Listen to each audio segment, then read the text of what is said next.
विशेष बात वो ये है कि परमात्मा की समग्र सृष्टि में यदि परमात्मा की सर्वोत्कृष्ट कोई कृति है वह है मानव शरीर। क्योंकि मानव में मुमुक्षा जागृत हो सकती है, मानवेतर शरीरों में मुमुक्षा जागृत नहीं हो सकती। वो केवल भोग भोगने के लिए देह मिला है, कर्म फल भोगने के लिए ही वो शरीर मिला है। मानव शरीर ही अपने आत्म कल्याण का साधन कर सकता है। मनुष्य शरीर की बड़ी महिमा है, बहुत भारी महिमा है। कवहू करी करुणा नर दे देत ईश बिनु हेतु सने साधन धाम मोक्ष कर द्वारा पाए न जेहि परलोक समारा पाए न जेहि परलोक समारा। सबते दुर्लभ कवन शरीरा, सबसे अधिक दुर्लभ है मानव का शरीर। और भगवान आदि शंकराचार्य जी ने तो कहा कि संसार में तीन चीजें अत्यंत दुर्लभ हैं। दुर्लभम त्रयमेवैतत्, ये तीनों ही दुर्लभ हैं। और ये तीनों दुर्लभ वस्तुएं मिल जाएं तो समझ लेना कि परमात्मा का पूर्ण अनुग्रह, पूर्ण कृपा प्रसाद हमें प्राप्त हो चुका है। देवानुग्रह हेतुकम। क्या? पहला है मनुष्यत्वम।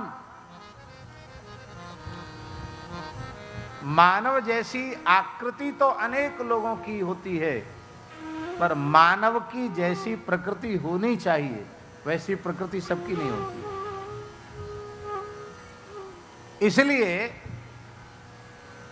इन मानव शरीरों में वस्तुतः मनुष्य कहलाने के योग्य वही हैं जिनमें मनुष्यता है।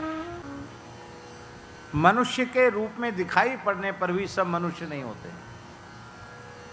मनुष्यता जिनमें होती है वे मनुष्य होते हैं। हमारे अयोध्या के एक महापुरुष थे, अभी अभी उनका भगवत धाम प्रयाण हुआ है। परम पूज्य ऋषि कल्प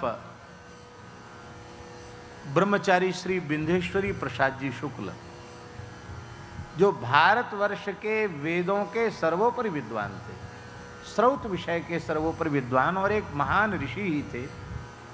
अभी अभी उनका आश्विन शुक्ल षष्ठी को ही धाम प्रयाण हुआ है, लगभग 100 वर्ष की आयु में।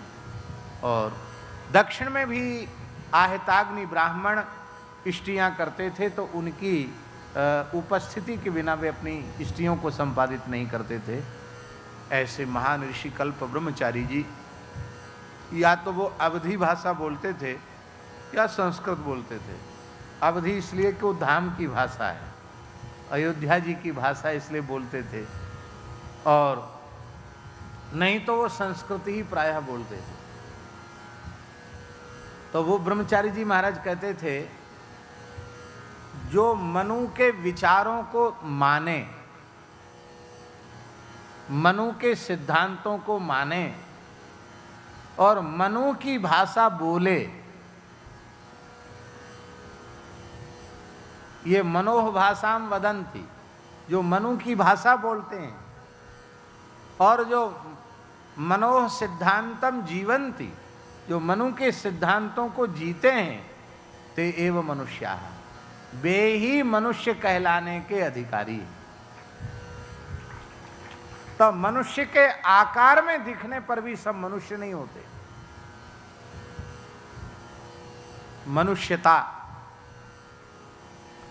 सच्ची बात तो यही है कि भगवान की प्रेरणा से मनु जी ने मनुस्मृति तो लिख दी, लेकिन उसको उसके अनुरूप जीवन जी करके एक आदर्श जीवन की प्रस्तुति कौन करे, इसी का समाधान करने के लिए भगवान श्री राम